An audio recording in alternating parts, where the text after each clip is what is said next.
Hello ನಮಸ್ತೆ ಎಲ್ರಿಗೂ welcome back ನನ್ನ ಚಾನಲ್ಗೆ. ಹೇಗಿದ್ದೀರಾ ಎಲ್ಲರೂ? ನಾನು ಚೆನ್ನಾಗಿದ್ದೀನಿ, ನೀವೆಲ್ಲರೂ ಚೆನ್ನಾಗಿದ್ದೀರಾ ಅಂತ ಭಾವಿಸ್ತಾ ಇವತ್ತಿನ ವಿಡಿಯೋ ಶುರು ಮಾಡ್ತಾ ಇದ್ದೀನಿ. ಸಾಮಾನ್ಯವಾಗಿ ಬೆಳಗ್ಗೆ ಎದ್ದ ತಕ್ಷಣ ಬೇಸಿಕ್ ಕೆಲಸಗಳನ್ನೆಲ್ಲ ಮುಗಿಸಿ ನೀರು ಕಾಫಿ ಎಲ್ಲ ಕುಡಿದ ಮೇಲೆ ಮೊದಲು ಮಾಡೋ ಕೆಲಸ ಏನಂತಂದರೆ ವಾಷಿಂಗ್ ಮಿಷಿನ್ಗೆ ಬಟ್ಟೆ ಹಾಕ್ಬಿಡೋದು. ಯಾಕಂತಂದರೆ ಈಗ ಬಿಸಿಲು ತುಂಬಾ ಇದೆ, ಆದಷ್ಟು ಬೆಳಗ್ಗೆನೇ ಒಣಗಿಸ್ಬಿಟ್ರೆ ಬೆಟರು. ಆಮೇಲೆ ಟೆರೆಸ್ಗೆ ಹೋಗಿ ಬಟ್ಟೆ ಹರಿಯೋದಿದೆ ನೋಡಿ, ತುಂಬ ಕಷ್ಟದ ಕೆಲಸ ಆಗಿಬಿಡುತ್ತೆ. ತುಂಬ ಬಿಸಿಲು ತಡ್ಕೊಳಕ್ಕಾಗೋದಿಲ್ಲ. ಕೆಲವು ಸಲ ಏನು ಮಾಡ್ತೀನಿ, ಹಿಂದಿನ ದಿನ ರಾತ್ರಿಯೇ ಬಟ್ಟೆಗಳನ್ನ ಹಾಕಿ ಶೆಡ್ಯೂಲ್ ಮಾಡಿಬಿಡ್ತೀನಿ, ಬೆಳಗ್ಗೆ ಏಳೋ ಅಷ್ಟರಲ್ಲಿ ಒಗೆದು ರೆಡಿ ಆಗಿಬಿಟ್ಟಿರತ್ತೆ. ಕೆಲವು ಸಲ ಹಿಂದಿನ ದಿನ ರಾತ್ರಿ ಆಗದಿದ್ದಾಗ ಬೆಳಗ್ಗೆ ಹೊತ್ತು ಹಾಕ್ತೀನಿ, ಬೆಳಗ್ಗೆ ಬೇಗ ಆದಷ್ಟು ಬೇಗ ಹಾಕ್ಬಿಡ್ತೀನಿ. ಸೊ ದಟ್ ಸಾಮಾನ್ಯ ಸ್ಕೂಲಿಗೆ ಹೋದ ತಕ್ಷಣ ಬಂದು ಹರಿಬಿಡ್ಬೋದು ಅಂತ ಹೇಳಿ. ಇವತ್ತಿನ ವಿಡಿಯೋ ಒಂದು ನಾರ್ಮಲ್ ಡೈಲಿ ರೊಟೀನೇ ಶೇರ್ ಮಾಡ್ತಾ ಇದ್ದೀನಿ. ಜೊತೆಗೆ ಒಂದು ತುಂಬಾ ಸಿಂಪಲ್ಲು ಆದರೆ ತುಂಬ ರುಚಿ ಮತ್ತು ಆರೋಗ್ಯಕರವಾದ ಒಂದು ಹಾಗಲಕಾಯಿ ರೆಸಿಪಿ ನಿಮ್ಮೆಲ್ಲರ ಜೊತೆ ಹಂಚ್ಕೊಳ್ತಾ ಇದ್ದೀನಿ. ಅದಲ್ಲದೆ ಸಾಕಷ್ಟು ವಿಷಯಗಳನ್ನ ಇವತ್ತು ನಿಮ್ಮ ಜೊತೆ ಹಂಚ್ಕೊಳ್ತಾ ಇದ್ದೀನಿ. ಹಾಗಾಗಿ ವಿಡಿಯೋನ ತಪ್ಪದೆ ಕಡೆ ತನಕ ನೋಡಿ. ಮತ್ತೊಂದು ನಿಮ್ಮೆಲ್ಲರಿಗೂ ಖುಷಿ ಕೊಡೋ ವಿಷಯ ಒಂದು ಹೇಳಬೇಕು ಅಂತಂದರೆ, ಮುಂದಿನ ವಾರದಿಂದ ನಾನು ವಾರಕ್ಕೆ 2 ವೀಡಿಯೋಸ್ನ ಅಪ್ಲೋಡ್ ಮಾಡಬೇಕು ಅಂತ ಅಂದ್ಕೊಂಡಿದ್ದೀನಿ. ಅದಕ್ಕೆ ಎಲ್ಲ ತಯಾರಿ ಸಹ ಮಾಡಿಟ್ಕೊಂಡಿದ್ದೀನಿ. ಹಾಗಾಗಿ ಮುಂದಿನ ವಾರದಿಂದ ನಿಮಗೆ 2 ವೀಡಿಯೋಸ್ ಪ್ರತಿ ವಾರನೂ ಪೋಸ್ಟ್ ಮಾಡ್ತೀನಿ. ತುಂಬ ಜನ ಕಮೆಂಟ್ಸಲ್ಲಿ ಕೇಳ್ತಾ ಇದ್ದೀರಾ, ನಿಮ್ಮ ವೀಡಿಯೋಸ್ಗೋಸ್ಕರ ಕಾಯ್ತಾ ಇದ್ದೀವಿ, ಆದಷ್ಟು ಜಾಸ್ತಿ ವೀಡಿಯೋಸ್ ಪೋಸ್ಟ್ ಮಾಡಿ, ಡೈಲಿ ವೀಡಿಯೋಸ್ ಪೋಸ್ಟ್ ಮಾಡಿ ಅಂತ ಕೇಳ್ತಾನೆ ಇದ್ದೀರಾ. ಡೈಲಿ ವೀಡಿಯೋಸ್ ಅಂತೂ ಸಾಧ್ಯನೇ ಆಗೋದಿಲ್ಲ ನನಗೆ ಖಂಡಿತವಾಗ್ಲೂ. ಆದರೆ ವಾರಕ್ಕೆ 2 ಆದರೂ ಪೋಸ್ಟ್ ಮಾಡೋಕ್ಕೆ ಟ್ರೈ ಮಾಡ್ತೀನಿ, ಸರಿನಾ? ಮತ್ತಿಲ್ಲಿ ಬೆಳಗ್ಗೆ ಎದ್ದು ಸ್ನಾನ ಪೂಜೆ ತಿಂಡಿ ಎಲ್ಲ ಮುಗಿಸಿ ಇಲ್ಲಿ ರೀಸೆಂಟಾಗಿ ನಮ್ಮ ಸಂಪಿಗೆ ಗಿಡಕ್ಕೆ ಕಟ್ಟೆ ಕಟ್ಟಿಸಿ ಅದಾದಮೇಲೆ ಮುಂದೆ ಎಲ್ಲ ಸ್ವಲ್ಪ ಗಾರೆ ಹಾಕ್ಸಿದ್ವಿ. ಅಲ್ಲೆಲ್ಲ ಒಡೆದೋಗಿತ್ತು, ತುಂಬ ದಿನ ಆಗಿದೆ ಟಾರ್ ಬಂದು ರೋಡ್ಗೆ. ಸೊ ಮಣ್ಣೆಲ್ಲ ನಿಂತ್ಕೊಳ್ತಾಯಿತ್ತು, ಕಾರ್ ನಿಲ್ಲಿಸಿದ್ರೆ ಒಂಥರ ಕಾರ್ ಕೆಳಗೆಲ್ಲ ಮಣ್ಣು ನಿಲ್ತಾಯಿತ್ತು. ಹಾಗಾಗಿ ಮನೆ ಮುಂದೆ ಒಂದು ಸ್ವಲ್ಪ ದೂರ ಆಗೋಷ್ಟು ಗಾರೆ ಹಾಕ್ಸ್ಕೊಂಡಿದ್ವಿ, ನೀಟಾಗಿರುತ್ತೆ ಮತ್ತು ಕಾರ್ ನಿಲ್ಸೋಕ್ಕೆಲ್ಲ ಅಂತ ಹೇಳಿ. ಸೊ ನೆನ್ನೆ ಇನ್ನೂ ಹಾಕಿ ಹೋಗಿದ್ರು. ಸೊ ಅದಕ್ಕೆ ಸ್ವಲ್ಪ ಕ್ಯೂರಿಂಗ್ ಮಾಡಬೇಕಾಗಿತ್ತು. ಸಾಮಾನ್ಯ ಅವರಪ್ಪ ಇಬ್ಬರು ಸೇರಿಕೊಂಡು ಈಗ ಅದಕ್ಕೆ 2ಕ್ಕೂ ಕ್ಯೂರಿಂಗ್ ಮಾಡ್ತಾ ಇದ್ದಾರೆ. ಸ್ವಲ್ಪ ಚಿಕ್ಕ ಪುಟ್ಟ ಏನಂತ ಹೇಳ್ತಾರೆ ಮೇಂಟೆನೆನ್ಸ್ ಕೆಲಸಗಳು ಮತ್ತು ಕೆಲವು ಹಾಳಾಗಿರೋದನ್ನೆಲ್ಲ ಸರಿ ಮಾಡಿಸೋ ಕೆಲಸಗಳು ನಡೀತಾ ಇದೆ. ಯಾಕಂತಂದರೆ ಈ ತಿಂಗಳು ಮಗನ ನಾಮಕರಣ ಇದೆಯಲ್ಲ, ಸೊ ಸ್ವಲ್ಪ ನೀಟ್ ಮಾಡ್ಕೊಳ್ಳೋಣ, ಮನೆಯೆಲ್ಲ ನೀಟ್ ಮಾಡಿಬಿಡೋಣ ಅಂತ ಹೇಳಿ ಚಿಕ್ಕದಾಗಿ ಶುರು ಮಾಡ್ಕೊಂಡಿದ್ದೀವಿ. ಇನ್ನು ಮುಂದಿನ ವಾರದಿಂದ ಕ್ಲೀನಿಂಗು ಅದು ಇದು ಎಲ್ಲ ಕೆಲಸಗಳನ್ನೂ ಶುರು ಮಾಡ್ಕೊಳ್ಬೇಕಾಗತ್ತೆ. ಮತ್ತು ಅದು ಅಲ್ಲದೆ ಈ ಫೆಬ್ರವರಿ ತಿಂಗಳು ಹೋದ ವಿಡಿಯೋನಲ್ಲೇ ಹೇಳ್ದಂಗೆ ನನಗೆ ತುಂಬ ಸ್ಪೆಷಲು. ನಮ್ಮದು ಈ ವರ್ಷ 10ನೇ ವರ್ಷದ ವೆಡ್ಡಿಂಗ್ ಆ್ಯನಿವರ್ಸರಿ ಆಗಿರೋದ್ರಿಂದ, ಅದು ಅಲ್ಲದೆ ಮಗುದು ನಾಮಕರಣ ಕೂಡ ಇದೇ ತಿಂಗಳಲ್ಲಿ ಇಟ್ಕೊಂಡಿರೋದ್ರಿಂದ ಸ್ವಲ್ಪ ಮನೆಯೆಲ್ಲ ನೀಟ್ ಮಾಡ್ಕೊಂಬೋಣ, ಮನೆಯಲ್ಲೇ ನಾಮಕರಣ ಸಹ ಮಾಡ್ತಿರೋದ್ರಿಂದ ಎಲ್ಲದನ್ನು ನೀಟ್ ಮಾಡ್ಕೊಳ್ಳೋಣ ಅಂತ ಹೇಳಿ ಮಾಡ್ತಾ ಇದ್ದೀವಿ. ಹಾಗಾಗಿ ಕಾಯ್ತಾ ಇರಿ ಆಯಿತಾ. ಈ ತಿಂಗಳಂತೂ ತುಂಬ ಸುಮಾರಷ್ಟು ಇಂಟ್ರೆಸ್ಟಿಂಗ್ ವೀಡಿಯೋಸ್ನ ಪೋಸ್ಟ್ ಮಾಡ್ತೀನಿ. ಅದು ಅಲ್ಲದೆ ನನ್ನ ಮುದ್ದು ಕೃಷ್ಣನ ನಿಮ್ಮೆಲ್ಲರಿಗೂ ತೋರಿಸ್ಬೇಕು ಅಂತ ಅಂದ್ಕೊಂಡಿದ್ದೀನಿ. ಅದು ಅಲ್ಲದೆ ನನ್ನ ಮುದ್ದು ಕೃಷ್ಣ ಅಂತ ಹೇಳೋದಕ್ಕಿಂತ ನಿಮ್ಮೆಲ್ಲರ ಮುದ್ದು ಕೃಷ್ಣನ ನೀವು ನೋಡೋದಕ್ಕೆ ತುಂಬ ಕಾತುರತೆ ಇದೆ ಅಂತ ಗೊತ್ತು. ಅಷ್ಟೇ ಖುಷಿ ಅಷ್ಟೇ ಸಂತೋಷ ನನಗೂ ಇದೆ ನಿಮ್ಮೆಲ್ಲರ ಜೊತೆ ನನ್ನ ಮುದ್ದು ಬಂಗಾರನ ತೋರಿಸ್ಬೇಕು ಅಂತ. ಹಾಗಾಗಿ ಮುಂದೆ ಅಪ್ಕಮಿಂಗ್ ವೀಡಿಯೋಸಲ್ಲಿ ಖಂಡಿತವಾಗ್ಲೂ ಅದನ್ನೆಲ್ಲ ತೋರಿಸ್ತೀನಿ. ಮತ್ತೀಗ ಮಧ್ಯಾಹ್ನದ ಊಟಕ್ಕೆ ರೆಡಿ ಮಾಡ್ತಿದ್ದೀನಿ. ಆಗಲೇ ಹೇಳ್ದಂಗೆ ಹಾಗಲಕಾಯಿದು ತುಂಬಾ ಸಿಂಪಲು ಬೇಗ ಆಗುವಂಥ ಒಂದು ರೆಸಿಪಿ ತೋರಿಸ್ತಾ ಇದ್ದೀನಿ. ನೀವೇನಾದರೂ ಸಾರು ಹುಳಿ ಏನಾದರೂ ಮಾಡ್ಕೊಂಡಿದ್ರೆ ಪಲ್ಯಕ್ಕಂತೂ ಏನಾದರೂ ಮಾಡ್ಕೊಳ್ಳೇಬೇಕಲ್ವ. ಪ್ರತಿದಿನ ಒಂಥರ ಮಾಡೋದಕ್ಕೆ ಒಂದೇ ತರಕಾರಿ ಅಥವಾ ಒಂದೇ ಥರ ಪಲ್ಯ ಮಾಡೋದಕ್ಕಿಂತ ಈ ಥರ ಹಾಗಲಕಾಯಿ ರೆಸಿಪಿ ಮಾಡಿ ನೋಡಿ. ಹಾಗಲಕಾಯಿನ ನಾನು ಗುಂಡಕ್ಕೆ ಸಣ್ಣಗೆ ಹೆಚ್ಚಿಟ್ಕೊಂಡಿದ್ದೀನಿ. ಬೀಜ ಸಹಿತ ಏನೂ ತೆಗೆದಿಲ್ಲ, ಕಹಿ ಸಹಿತ ತೆಗೆದಿಲ್ಲ. ಕೆಲವರು ಅರಿಶಿನ ಉಪ್ಪು ಹಾಕಿ ಕಹಿ ಎಲ್ಲ ತೆಗಿತಾರಲ್ಲ, ಅದು ಯಾವುದೂ ನಾನು ಮಾಡಿಲ್ಲ. ಹೆಚ್ಕೊಂಡು ಒಂದು ಬಾಣಲೆ ಇಟ್ಕೊಂಡು ಒಂದು ಸ್ವಲ್ಪ ಎಣ್ಣೆ ಹಾಕಿ ಹುರ್ಕೊಳ್ತಾ ಇದ್ದೀನಿ ಅಷ್ಟೇ. ಇದನ್ನು ಈ ಹಾಗಲಕಾಯಿ ಪಲ್ಯಕ್ಕೆ ಈ ಥರ ಡಾರ್ಕ್ ಹಸಿರು ಹಾಗಲಕಾಯಿಗಿಂತ ಬಿಳಿ ಹಾಗಲಕಾಯಿ ಸಿಗುತ್ತೆ ನೋಡಿ, ತುಂಬ ಲೈಟ್ ಗ್ರೀನ್, ಒಂಥರ ಯೆಲ್ಲೋಯಿಶ್ ಗ್ರೀನ್. ಆ ಹಾಗಲಕಾಯಿ ತೊಗೊಂಡ್ರೆ ಸ್ವಲ್ಪ ಕಹಿ ಕಮ್ಮಿ ಇರುತ್ತೆ, ರುಚಿ ಚೆನ್ನಾಗಿರುತ್ತೆ. ನನಗೆ ಸಿಗಲಿಲ್ಲ ಅದು. ಆ್ಯಕ್ಚುಲಿ ಜಾನುಗೆ ಹೇಳಿದ್ದೆ ಆ ಥರ ಹಾಗಲಕಾಯಿ ತೊಗೊಂಡು ಬಾ ಅಂತ, ಅದಿರಲಿಲ್ಲ ಅಂತ ಹಸಿರು ಹಾಗಲಕಾಯಿನೇ ತೊಗೊಂಡು ಬಂದುಬಿಟ್ಟಿದ್ದ. ಸೊ ಪರವಾಗಿಲ್ಲ, ವೇಸ್ಟ್ ಮಾಡೋಕ್ಕಾಗಲ್ಲ ಅಂಥೇಳಿ ಇದನ್ನೇ ಉಪಯೋಗಿಸ್ತಾ ಇರ್ತೀನಿ. ಇದು ಸ್ವಲ್ಪ ಕಹಿ ಜಾಸ್ತಿ ಇರುತ್ತೆ. ಬಿಳಿದ ಹಾಗಲಕಾಯಿ ತೊಗೊಂಡ್ರೆ ಚೆನ್ನಾಗಿರುತ್ತೆ. ಸೊ ಇದನ್ನು ತುಂಬ ಚೆನ್ನಾಗಿ ಹುರ್ಕೋಬೇಕು, ಫುಲ್ ಆ್ಯಕ್ಚುಲಿ ಕಪ್ಪು ಆಗೋವರೆಗೂ ಹುರ್ಕೊಳ್ಬೇಕು. ಏರ್ ಫ್ರೈಯರ್ ಇದ್ದರೆ ಏರ್ ಫ್ರೈಯರ್ಗೆ ಹಾಕ್ಕೊಳ್ಬೋದು. ನಾನು ಏರ್ ಫ್ರೈಯರ್ ಯೂಸ್ ಮಾಡ್ತಿಲ್ಲ, ಅಂದರೆ ನಮ್ಮ ಮನೇಲಿ ಇಲ್ಲ. ಹಾಗೆ ಬಾಣಲೆಲ್ಲ ದಪ್ಪ ತಳ ಇರೋವಂಥ ಬಾಣಲೆಯಲ್ಲಿ ಒಂದು ಸ್ವಲ್ಪ ಎಣ್ಣೆ ಹಾಕ್ಕೊಂಡು ಚೆನ್ನಾಗಿ ಹುರ್ಕೊಳ್ತಾ ಇದ್ದೀನಿ. ಫುಲ್ ರೋಸ್ಟ್ ಆಗೋವರೆಗೂ ಪೂರ್ತಿ ಹುರ್ಕೋಬೇಕು. ಇದನ್ನು ಎಷ್ಟು ತೆಳ್ಳಗೆ ಹೆಚ್ಕೊಳ್ತೀವೋ ಅಷ್ಟು ಚೆನ್ನಾಗಿ ಗರಮ್ ಆಗುತ್ತೆ ಇದು. ಇದನ್ನು ಎಣ್ಣೆಲಿ ಕರೆದ್ರೆ ಮಾತ್ರ ಗರಿ ಆಗುತ್ತೆ ಅಂತೀನಲ್ಲ, ಈ ಥರ ರೋಸ್ಟ್ ಮಾಡಿಕೊಂಡು ತುಂಬ ಗರಿಯಾಗಿ ಆಗುತ್ತೆ.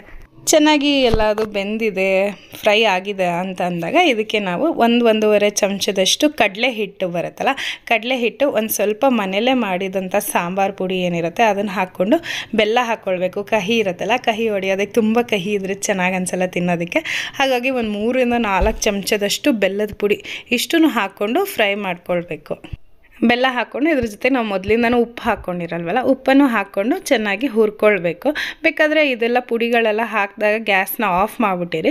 ಅದಾದಮೇಲೆ ಮತ್ತೆ ಸ್ಟವ್ ಆನ್ ಮಾಡಿಕೊಂಡು ಮತ್ತೆ ಹುರಿಯೋದು ಕಂಟಿನ್ಯೂ ಮಾಡಿ. ಯಾಕಂದರೆ ಅದೆಲ್ಲ ಸೀದೋಗ್ಬಿಟ್ರೆ ಚೆನ್ನಾಗಿರೋದಿಲ್ಲ ಪುಡಿಗಳು. ಹಾಗಾಗಿ ಸಿಮ್ಮಲ್ಲಿ ಇಟ್ಕೊಳ್ಳಿ, ಇಲ್ಲ ಆಫ್ ಮಾಡ್ಕೊಂಡು ಹಾಕ್ಕೊಂಡು ಅದಾದಮೇಲೆ ಮತ್ತೊಂದು ಸಲ ಹುರ್ಕೊಂಡ್ಬಿಟ್ರೆ ಹಾಗಲಕಾಯಿ ಪಲ್ಯ ರೆಡಿಯಾಗಿ ಹೋಗುತ್ತೆ. ತುಂಬ ಸುಲಭ, ಹುರಿಯೋಕ್ಕೆ ಮಾತ್ರ ಒಂದು ಸ್ವಲ್ಪ ಸಮಯ ಹಿಡಿಯುತ್ತೆ, ಆದರೆ ಗರುಮಾಗಿ ತುಂಬ ಚೆನ್ನಾಗಿರುತ್ತೆ ಊಟಕ್ಕೆ ನೆಂಚ್ಕೊಳ್ಳೋದಕ್ಕೆ. ಅದು ಅಲ್ಲದೆ ಎಷ್ಟು ಒಳ್ಳೇದಂತಂದರೆ ಹಾಗಲಕಾಯಿ ಎಸ್ಪೆಷಲಿ ಬ್ರೆಸ್ಟ್ ಫೀಡಿಂಗ್ ಮದರ್ಸ್ಗೆ ತುಂಬಾ ಒಳ್ಳೆಯದು. ಹಾಲು ತುಂಬ ಚೆನ್ನಾಗಿ ಬರುತ್ತೆ ಅಂತ ಹೇಳ್ತಾರೆ. ಇದು ನನಗೆ ನಮ್ಮ ಅಪ್ಪಾಜಿ ಮಾಡಿಕೊಡೋರು, ಇಲ್ಲಿದ್ರಲ್ಲ 3 ತಿಂಗಳು ಬಾಣಂತನ ಟೈಮಲ್ಲಿ ಆಗ ಮಾಡಿಕೊಡೋರು. ನಮ್ಗೆ ತುಂಬ ಇಷ್ಟ ಆಗೋದು. ಸೊ ಅವರಿಂದ ಕಲ್ತ್ಕೊಂಡು ಮಾಡಿದಂಥ ರೆಸಿಪಿ ನೀವು ಒಂದ್ಸಲಿ ಮನೆಯಲ್ಲಿ ಟ್ರೈ ಮಾಡಿ ಆಯಿತಾ, ತುಂಬಾ ಇಷ್ಟ ಆಗುತ್ತೆ. ಹಾಗಲಕಾಯಿ ಕಹಿನೇ ಗೊತ್ತಾಗೋದಿಲ್ಲ, ಸ್ವಲ್ಪ ಬೆಲ್ಲ ಉಪ್ಪು ಒಂದು ಸ್ವಲ್ಪ ಉಪ್ಪಲ್ಲ ಬೆಲ್ಲ ಒಂಚೂರು ಜಾಸ್ತಿ ಹಾಕಿ ಕಡಲೆ ಹಿಟ್ಟು ಹಾಕಿಬಿಟ್ರೆ ಕಹಿ ಅಷ್ಟು ಗೊತ್ತಾಗಲ್ಲ, ರುಚಿ ಮಾತ್ರ ತುಂಬ ಚೆನ್ನಾಗಿರುತ್ತೆ.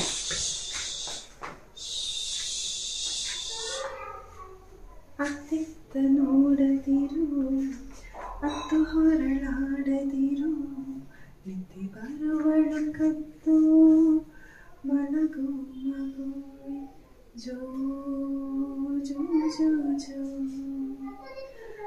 ಸತ್ತಿ ಹೊರಳಾಡದಿರು, ಮತ್ತೆ ಹಠ ನೋಡದಿರು, ನಿದ್ದೆ ಬರುವಳು ಕತ್ತು. ಅಡುಗೆ ಎಲ್ಲ ಮುಗಿಸಿ ಕ್ಲೀನ್ ಮಾಡಿಬಿಟ್ರೆ ಅಡುಗೆ ಮನೆನ ಆಲ್ಮೋಸ್ಟ್ ಮಧ್ಯಾಹ್ನದಷ್ಟೊತ್ತಿಗೆ ಕೆಲಸಗಳೇ ಆಗೋದಂಗೆ ಅನಿಸುತ್ತೆ. ಸೊ ಮಗುನ ಮಲಗಿಸಿ ಅಡುಗೆ ಕ್ಲೀನಿಂಗ್ ಮಾಡ್ಕೊಳ್ತಾ ಇದ್ದೆ. ಅಷ್ಟರಲ್ಲಿ ಮಧ್ಯ ಒಂಚೂರು ಸೌಂಡ್ ಆದರೂ ಎದ್ಬಿಡ್ತಾನೆ, ಇಲ್ಲ ನಮ್ಮ ಸಮನ್ವಯ ಇದ್ದಾಳಲ್ಲ ಕಿಚ್ತಾ ಇರ್ತಾಳೆ, ಎದ್ಬಿಡ್ತಾನೆ. ಅವಳಿಗೂ ಸುಮ್ಮನೆ ಇರುವಂಥ ಯಾವಾಗಲೂ ಹೇಳೋಕ್ಕೆ ಚೆನ್ನಾಗಿರಲ್ಲ. ಪಾಪ ಅವಳು ಆಟಾಡ್ಕೊತಿರ್ತಾಳೆ, ಮಗು ಇದೆ ಅಂತ ಸುಮ್ಮನಿರು ಅಂತ ಹೇಳೋಕ್ಕೆ ಚೆನ್ನಾಗಿರೋದಿಲ್ಲ. ಸೊ ಅವನು ಅದ್ರ ಜೊತೆಗೆ ಹೊಂದ್ಕೊಂಡು ಅಂದರೆ ಆ ಸೌಂಡ್ಗಳಿಗೆಲ್ಲ ಅಡ್ಜಸ್ಟ್ ಆಗಬೇಕು. ಸಣ್ಣ ಪುಟ್ಟ ಸೌಂಡ್ಗೆಲ್ಲ ಹೇಳ್ತಾ ಇದ್ದರೆ ಅಥವಾ ಪೂರ್ತಿ ಸೈಲೆಂಟಲ್ಲಿ ಮಲಗಿಸೋದು ಆ ಥರ ಎಲ್ಲ ನಾನು ಸಮನ್ವಿಗೂ ಮಾಡಲಿಲ್ಲ. ಇವನಿಗೂ ಸೌಂಡ್ಗೆ ಅಡ್ಜಸ್ಟ್ ಆಗಲಿ, ಹಾಗೆ ಇರಲಿ. ಬಿಕಾಸ್ ಮನೆ ವಾತಾವರಣ ಅದೇ ಥರನೇ ಇರುತ್ತೆ. ಪ್ರತಿ ಸಲ ಸೌಂಡ್ಗಳು ಶಬ್ದಗಳು ಬರ್ತಾನೆ ಇರುತ್ತೆ, ಅಡುಗೆ ಮನೆಯಲ್ಲಾಗಿರ್ಬಹುದು ಅಥವಾ ಸಮನ್ವಿ ಆಟ ಆಡೋದಾಗಿರ್ಬೋದು. ಹಾಗಾಗಿ ಅದ್ರ ಜೊತೆನೇ ಅವನ್ನ ಮಲ್ಕೊಳ್ಳೋದನ್ನ ಅಭ್ಯಾಸ ಮಾಡ್ತಾ ಇರ್ತೀನಿ. ಮಧ್ಯೆ ಹೇಳ್ತಾನೆ, ಹೋಗಿ ಒಂಚೂರು ಹಾಡು ಹೇಳಿ 1-2 ಸಲ ತೂಗ್ಬಿಟ್ರೆ ಮತ್ತೆ ಮಲ್ಕೊಂಡ್ಬಿಡ್ತಾನೆ. ಮಿಕ್ಕಿದ ಮನೆ ಕೆಲಸಗಳನ್ನ ಮಾಡ್ಕೊಳ್ಬೋದು. ಅಮ್ಮ ಆಗಿರೋದು ಎಷ್ಟು ಇಷ್ಟನೋ ಅಷ್ಟೇ ಕಷ್ಟವಾದ ಕೆಲಸನೋ ಅಂತ ಅನಿಸುತ್ತೆ. ಅಮ್ಮನ ಯಾವುದೇ ಸ್ಯಾಕ್ರಿಫೈಸ್ ಆಗಿರ್ಬೋದು, ಅಮ್ಮ ಏನೇ ಮಾಡಿದಾಗಿರ್ಬೋದು ಮಕ್ಳಿಗೆ ಅಷ್ಟು ಕಾಣಿಸೋದೇ ಇಲ್ಲ. ಎಸ್ಪೆಷಲಿ ಮೊದಲ 3 ವರ್ಷ ನಾವು ನಮ್ಮ ಹಾರ್ಟ್ ಆ್ಯಂಡ್ ಸೋಲ್ ಪ್ರತಿಯೊಂದು ಕ್ಷಣನೂ ಮಕ್ಳಿಗಂತ ಮೀಸಲಿಟ್ಟಿರ್ತೀವಿ. ಬಟ್ ಅದು ಯಾವುದು ಮಕ್ಳಿಗೆ ಗೊತ್ತೇ ಆಗೋದಿಲ್ಲ. ದೊಡ್ಡವರಾದಮೇಲೆ ಅವ್ರವ್ರ ಪ್ರಯಾರಿಟೀಸ್ ಪ್ರಕಾರ ಅವ್ರು ಹೊಟ್ಟೋಗ್ತಾರೆ. ತಾಯಿಯ ಸ್ಯಾಕ್ರಿಫೈಸ್ ಮಗುಗೆ ಗೊತ್ತೇ ಆಗಲ್ವೇನೋ ಅಂತ ಕೆಲವು ಸಲ ಅನಿಸುತ್ತೆ ನನಗೆ. ಆದರೆ ಅದು ಯಾವಾಗ ಗೊತ್ತಾಗುತ್ತೆ ಗೊತ್ತಾ, ಮತ್ತು ನಾವು ತಾಯಿ ಆಗ್ತೀವಿ ನೋಡಿ, ಆವಾಗಲೇ ಮತ್ತೆ ನಮಗೆ ಗೊತ್ತಾಗುತ್ತೆ, ಓ ನಮ್ಮಮ್ಮನೂ ಈ ಥರ ಎಲ್ಲ ನಮಗೆಲ್ಲ ಮಾಡಿದ್ರು ಅನ್ಸುತ್ತಲ್ವಾ ಪಾಪ ಅಂತ. ಆವಾಗ ಮನವರಿಕೆ ಆಗೋಕ್ಕೆ ಶುರುವಾಗುತ್ತೆ. ಆಗ ನಮ್ಮ ಅಮ್ಮನ ಮೇಲಿರೋ ರೆಸ್ಪೆಕ್ಟ್ ಇನ್ನಷ್ಟು ಜಾಸ್ತಿ ಆಗುತ್ತೆ. ನನಗೂ ಸಹ ಸಮನ್ವಿ ಹುಟ್ಟಿದ ಮೇಲೆ ಆ ಥರ ಎಲ್ಲ ಅನ್ನಿಸ್ದಾಗ ಅಯ್ಯೋ ಪಾಪ ನಮ್ಮಮ್ಮನೂ ಎಷ್ಟು ದಿನಗಳ ಕಾಲ ನಿದ್ದೆಗೆಟ್ಟು ನಮ್ಮನ್ನೆಲ್ಲ ನೋಡ್ಕೊಂಡಿರ್ತಾರಲ್ವ, ಅದು ಯಾವುದೂ ಇವಾಗ ಅವ್ರಿಗೆ ನೆನಪೇ ಇಲ್ಲ. ಬಹುಶಃ ನಮಗೂ ಸಹ ನೆನಪಿರ್ಲಿಕ್ಕಿಲ್ಲ ಮಕ್ಕಳು ದೊಡ್ಡವರಾದಮೇಲೆ. ಆದ್ರೂ ಈ ಫೇಸ್ ಎಲ್ಲ ತುಂಬಾ ಚೆನ್ನಾಗಿರುತ್ತೆ. ಜಾನು ಅಂತೂ ಯಾವಾಗಲೂ ಹೇಳ್ತಿರ್ತಾನೆ, ಅಮ್ಮ ಅಂದರೆ ಸುಮ್ಮನೆನಾ, ಇಷ್ಟೆಲ್ಲ ಸ್ಯಾಕ್ರಿಫೈಸಸ್ ಇರುತ್ತೆ ಅಂತ. ಅದಂತೂ ತುಂಬಾ ನಿಜಪ್ಪ. ಮತ್ತು ಈಗ ಇಲ್ಲಿ ನೀವು ನೋಡಿರ್ಬೋದು, ಇಲ್ಲಿ ಇನ್ನೊಂದು ಜಸ್ಟ್ ಗ್ರನೈಟ್ ಇರಲಿಲ್ಲ, ಬರೀ ಗೋಡೆ ಹಾಗೆ ಪೇಂಟ್ ಮಾಡಿದರು. ಅದು ಯಾಕೋ ನಂಗೆ ಅಷ್ಟು ನೀಟಾಗಿ ಅನಿಸ್ತಿರ್ಲಿಲ್ಲ. ಅಡುಗೆ ಮನೆ ಎಷ್ಟು ಕ್ಲೀನ್ ಮಾಡಿದ್ರು ಈಗ ಕಿಟಕಿ ಕಟ್ಟೆ ಮೇಲೆ ಒಂಥರ ಗಲೀಜು ಅಂತ ಅನಿಸ್ತಾಯಿತ್ತು. ಹಾಗಾಗಿ ಹೊಸದಾಗಿ ಇಲ್ಲಿ ಗ್ರನೈಟ್ ಹಾಕಿಸ್ಕೊಂಡೆ ನಾನು ಆ ಕಿಟಕಿ ಜಾಗಕ್ಕೆ. ಸ್ವಲ್ಪ ನೀಟಾಗಿದೆ. ಮತ್ತೇನು ಗೊತ್ತಾ, ಏನಾದರೂ ಅದು ಇದು ತುಂಬಿರ್ತಾನೆ ಇತ್ತು, ಎಷ್ಟು ತೆಗೆದ್ರೂ ಫೈನಲ್ಲಾಗಿ ಅಲ್ಲೇ ಇಟ್ಬಿಡ್ತಾಯಿದ್ವಿ ಪ್ರತಿಯೊಂದೂ. ಹಾಗಾಗಿ ನೀಟಾಗಿ ಈ ಥರ ಗ್ರನೈಟ್ ಹಾಕಿ ಮತ್ತು ಅದ್ರ ಮೇಲೆ ಈ ಥರ ಏನಾದರೂ ಡೆಕೋರೇಟಿವ್ ಐಟಮ್ಸ್ ಇಟ್ಬಿಟ್ರೆ ಮತ್ತು ನಾವಲ್ಲೇನೂ ಇಡೋಕ್ಕೆ ಹೋಗಲ್ಲ ಅಂತ ಹೇಳಿ ಗ್ರನೈಟ್ ಹಾಕಿ ಮತ್ತು ಇಲ್ಲ ಅದು ಚಿಕ್ಕದು ಪಾಟ್ಸು ಮತ್ತು ಗೊಂಬೆಗಳನ್ನ ಇಟ್ಟಿದ್ದೀನಿ. ಮತ್ತು ಅಲ್ಲಿ ಏನು ಪೇಂಟ್ ಮಾಡ್ತಿತ್ತು ಅಂತಂದರೆ ಅದು ಗ್ರೌಟಿಂಗ್ ಪೌಡರ್ ಹಾಕಿರ್ತಾರಲ್ವ, ಅದು ಫುಲ್ಲು ಬ್ಲ್ಯಾಕ್ ಕಲರ್ ಇರೋದಿಲ್ಲ.